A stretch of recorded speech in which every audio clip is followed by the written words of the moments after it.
part 2 of this beginner yoga poses series. Hi, my name's Gemma. Today I'm going to take you through 10 more poses that you're likely to find if you go to a yoga class. I'm going to go through how to perform the yoga poses, what you should be aiming for in your body, how it feels to you, and also some modifications that you can use to make it a little bit gentler for yourself so that you feel confident to go into a class and make these adjustments by yourself. I've got my mat, I've also got a bolster, a block and a blanket.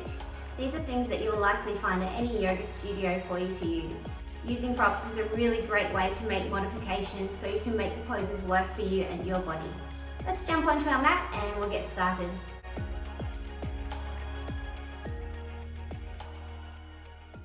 Let's start with the triangle pose or Trikonasana. This is a standing pose and we're in quite a wide stance here. Now my front foot is facing towards the short edge of my mat and my back foot is rotated on a 90-degree angle so that it's facing the long side of my mat. My foot is grounded down, it's not rolling in like this. I'm pressing down into all four corners of my feet on both legs. We have a little micro bend in the legs like we talked about in the last series. In all poses in yoga, we always keep a little micro bend so there's some engagement there and we're not dumping all the way into our joints. We take our arms out to the side, shoulder height, and then from here, we're going to start to reach the chest forwards over our front leg and tip until we reach either the mat. I'll show you some modifications in a second. I'll show you first the full variation here. So you would take your hand down to the mat, top arm is reaching up and the gaze goes up towards that top hand. Now I'll show you some modifications because this is not available to everyone. It takes quite a lot of flexibility into the hamstrings and the hips here. Fingertips is a very good option. You might do it just having your hand pressing against your shin here. You could take the shin as well if you like for a little bit of extra support, or a really, really good option is a block. So placing a block underneath your shoulder on any height. This is your triangle pose. So a few key things to consider here. The first thing I'd like to point out is that you want to imagine that you're in between two panes of glass. So if you saw me from this angle, I'm not going back or forwards this way. I want to be really going straight along my leg like this, bringing my rib cage together and lengthening my tailbone down towards the floor. The top hand, also, we don't want it to be back or forwards. We want to try and feel that it's one line from fingertip to fingertip, and this doesn't change as you hinge forward. Another thing to consider is the neck. So taking your gaze up to that top hand, don't let the back of the neck crunch as you look up. So always think slight tuck of the chin here as you take your gaze up. So not here, it's here. So there's a few key things that you want to consider in your triangle pose.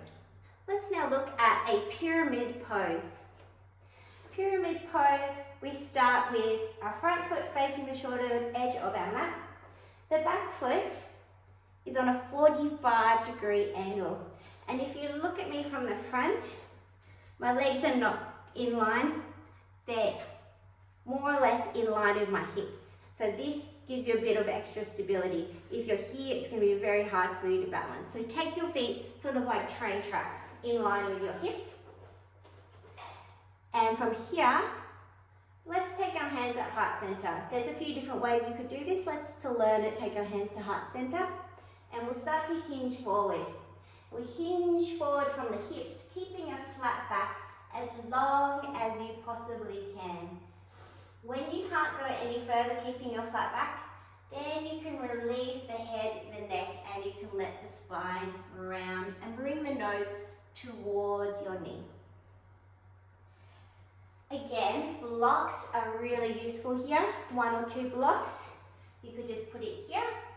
To help you could put one either side of your shoulders. That's probably the best option then. And come as far as you can. So you'll be feeling an opening through the back of the hamstring here. A couple of key actions. Press down into the floor with your feet. We want our hips to be working towards the front. So think back hip reaches forwards, front hip hugs back into the hip sockets. Our shoulders are facing directly forwards. And then keep that. Think of lengthening your chest forwards. So rather than going straight down, try and reach your chest out into the distance as long as you can possibly keep that. When you feel you can't keep that flat back anymore, then you can start to soften everything into this beautiful hamstring stretch here. Let the head and the neck go, no tension there. And curl your nose towards your knee. So this is your pyramid pose. The next pose we're going to do is Malasana, or can also be referred to as a Yogi Squat. We'll take our feet slightly wider than our hips with the toes pointing out. And then from here, we're going to sink the hips all the way down. Now, everyone has very different hip shapes, hip sockets, so it might look very different for each person. Some people find this very challenging. So there's a few different options that you have here. A block is a good option. We love to use our block. You can place a block under your hips for a little bit of extra support on any level. We could also use a bolster in the same way. If this is just too much for you, I would suggest not coming all the way down. You could even take your fingertips to the floor if you wanted a bit of extra support. A couple of actions that we want to think about in this pose, and I'll show you from side on. We always want our knees to be aligned over our center toe so that we protect the knees. We don't want to be rolling in, which is the most common thing that I see, or back.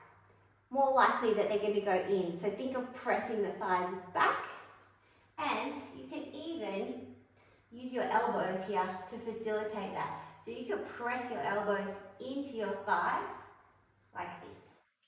Secondly, we're going to aim to drop our tailbone down towards the floor. So we're not here, we're going to try and drop that tailbone down as much as you can, and then eventually also to lift the chest. It's quite a challenging pose. Now you want to make sure that you're being gentle on your knees. So if it feels better for you to take the legs wider or closer together, slightly more turned in or slightly more turned out, that is absolutely fine. Find the variation that works best for you in this pose, your Yogi Squat. We'll move on now to boat pose or Navasana. So this is a really great abdominal exercise to strengthen the core. We'll start seated like so, and we're going to start to lengthen the lower spine. So as much as you can, see if you can not round here, but lengthen the spine. You might feel already that this is doing some work in your core, and if that's enough for you, you could stay here. That could be your variation for today. If you want a little bit extra, you want to go into our full boat pose, there's a couple of options. You would start probably with our legs bent, so we could lift one leg and the other leg off the floor, or just simply come onto your toes. So this is your boat pose here. Now, next option is to reach your arms forward, and eventually you might even extend the legs up. Still trying not to round through the spine, trying to resist that, but trying to come right up as far as you can onto those sit bones there. This is your Navasana boat pose. Let's go through that once more with all the variations. So if this feels good to you today, and you feel that core working strongly and you're like, that's enough for me, you could stay there. Otherwise, you can float your legs so that your shins are parallel. You could hold on to the backs of your legs so you can find that length in the back of your spine. Next option would be to reach the arms forward. Next option, and the hardest one, would be to extend the legs all the way up into the full expression of your boat pose. Another variation of this pose is a low boat pose or half boat pose, which would be Ardha Navasana. which is simply a lower version. So the legs are extended, the back of the body, the lower back is now pressing in towards the mat. This is a low boat pose. And then we have our boat pose or a high boat pose. And these are both things that you'll commonly see in a yoga class. Let's learn an extended side angle. So if you remember back to part 1, we did a warrior 2 pose with this nice wide stance. We're going to use the same stance here. So our front foot is facing the short edge of our mat. We take a big step back, as big as you can manage, and that back foot on a 90-degree angle with the toes facing the long edge of your mat. Your hips and shoulders are open towards the long edge of your mat. And let's start with our arms reaching outside. So we're in warrior 2 already. From here, coming into our extended side angle, the first option is to take your elbow and place it onto your knee there. And you can use the pressure against your knee to press yourself off so that we're not crunching into this side. We want to think 2 sides of the body, nice and long all the time. From there, this arm, it reaches up and overhead. And what we're aiming for is a line from our fingertip all the way down to the bottom foot here. So elbow to knee, other arm reaches up and overhead. And my gaze, I'm looking sort of through my arm, up and underneath that shoulder, like we talked about in a triangle pose, not letting the head fall back, keeping a slight tuck of the chin here. Now we want to really ground down into the back edge of this foot here. So don't let this one roll in. Really press down into the sole of your whole foot, and we're going to reach out through our fingertips in the opposite direction. So it's like you're pulling a piece of string at both ends. So this is the first option. As you progress, you could come further down. You could take your block and place it inside of your front foot and use the block here with a flat hand. Again, reaching the arm up and overhead. And you want to try and spin your top ribs open. So don't let this top shoulder sort of fold in like that. Think of bringing that whole top side open towards the sky. And then eventually, as we progress, we can lose the block altogether, bring the hand down, and take your extended side angle like this. One pose that you're likely to see a lot at the beginning or maybe even the end of your yoga class is an easy seated pose like this, Sukhasana. So I'm basically already doing the pose. It's just like an easy cross-legged pose. You can have your legs crossed like this or just one leg in front of the other like that. Now, even though this is quite a simple pose to look at, there's a few things that you want to think about. So if I show you from side on, we want to try and avoid rounding through the spine. You want to be as high up on the tips of your sit bones as you can be. Your ribs are drawing together and you're lengthening through the crown of the head. The shoulders are relaxed and down. So we're trying to create this nice straight line so that the energy, the breath can flow up and down easily. Now, this can be challenging for some people if you're very tight in your hips or your hamstrings. So what I would suggest, and even I like to do this, is to use a block, a blanket or a bolster and place it under your seat. Sit towards the front of your block, blanket or bolster, and then you'll find it easier to sit up tall, and you might find that the fronts of your hips release a little bit. So this is your Sukhasana pose. This is a great pose to do breathing exercises and meditation as well. Another pose you'll commonly see at the beginning or end of class, but really anywhere in your class, is a Thunderbolt Pose. So here we're simply sitting onto our heels with our knees together. We're trying to aim for the same alignment of the spine as we had in our easy seated pose. So nice straight spine, long back of the neck here, and your palms might be just face down on your knees there. This is not comfortable for everyone. Some people have knee issues, so there's some things you can do to make this more comfortable, and I'll show you a few of those options. So if you like, you could place a blanket under your legs like this. That might just relieve some of that pressure on the joints. Or even a block could be an option here like that. You could place the block in between your legs as well, like so, and sit back. And the third option, which is a really nice one, especially if you're going to be staying there for a while, if that's your chosen seat for meditation, is to have a bolster and sort of straddle the bolster and find your Thunderbolt pose like so. The next 3 poses that we're going to do are all variations of lunges, all very common in a yoga class. Let's start with Anjalayasana, our low lunge. So we have one foot facing towards the shoulder edge of our mat, and our back leg, it can either be with the toes untucked or the toes tucked.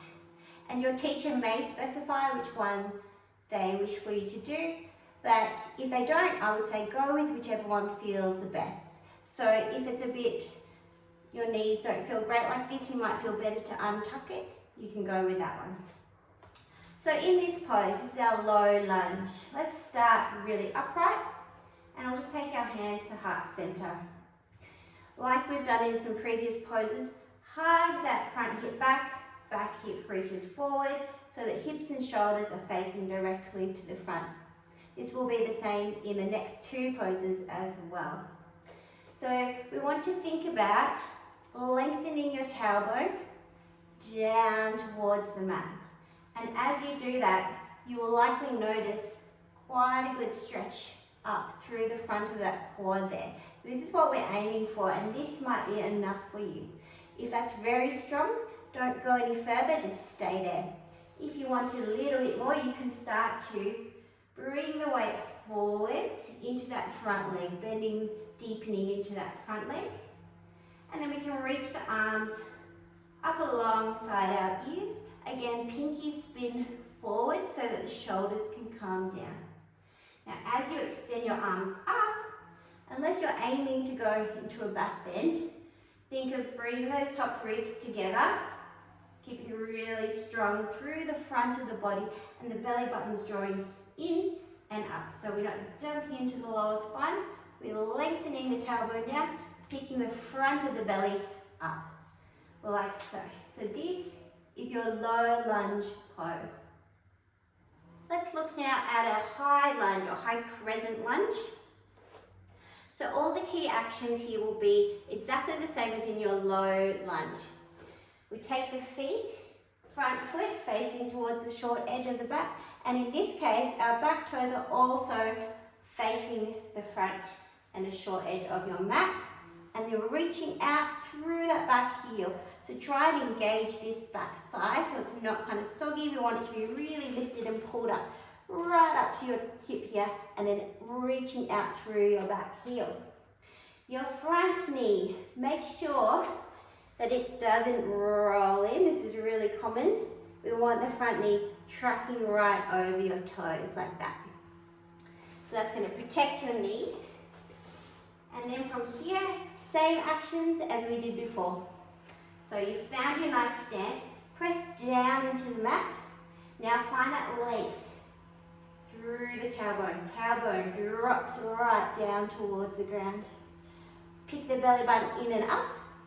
And then we take the arms up to the sky with the shoulders down, pinky tips spin forward, and we're just looking directly front. Now a variation of this would be to go slightly further into a crescent shape, as the name suggests, crescent lunge. A crescent shape by reaching the fingertips up and back, and in this case, you can take your gaze towards your fingertips. So again, find that good foundation with your legs really strong. Reach your arms up, and then you could start to lift your gaze and maybe reach the fingertips back.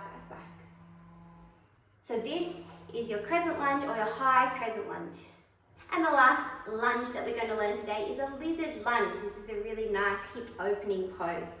Let's start in our downward facing dog, which we learned in part 1 of the series. So I'm going to find my downward facing dog, And then from here, I'm going to look between my hands and I'm going to step one foot outside of my hand. So more or less in line with your hand. And I'm going to shift the weight forwards, bending into that front knee with the knee tracking over the toes. From here, come up nice and light on your fingertips and squeeze the legs together so we're not jumping the way in hips, everything is drawing in and up. So this is your first variation for your lizard lunge. Another variation, if you want to modify, just simply lower that back leg down. That's a really nice modification. You can keep the toes tucked, or again, they could be untucked. Another variation would be to grab your handy block and use that to prop yourself up. So we're feeling that gorgeous opening through the front of the hip, and this front knee, unless the teacher specifically tells you to roll outwards, make sure that you're hugging it in towards your center and then the knees are aligned over the toes. So you could be here, you could be on your fingertips, you could have that back leg extended, reaching out through the back heel. And then one more variation, if you want to go a little bit further, is that you could come down onto your elbows. So this would probably be the deepest point that you want to go in this pose. Again, hugging that outer knee in towards your midline. Now, one thing that you could do if you're going to stay here for a while and you want to use this as a really good stretch, a nice variation, and you'll find this in a yin yoga class quite often, is to use that bolster as a support so that you can really release the hip, release all the tissues, and you would stay here for maybe a minute up to 5 minutes max, and then you would slowly come out of the pose and find a rebound pose. So quite a few different variations. Obviously take the one that feels best to you, and it might change from day to day, so listen to your body. So that concludes our 10 yoga poses for beginners. If you haven't caught part 1 yet, go back and have a look at that one. These are all poses that are done not just by beginners, they're also done by advanced yogis, and as you go deeper into your practice, you can also deepen the poses. I hope you enjoyed this. Please like, subscribe, and leave any comments below, any questions below. I'd love to hear from you and your thoughts.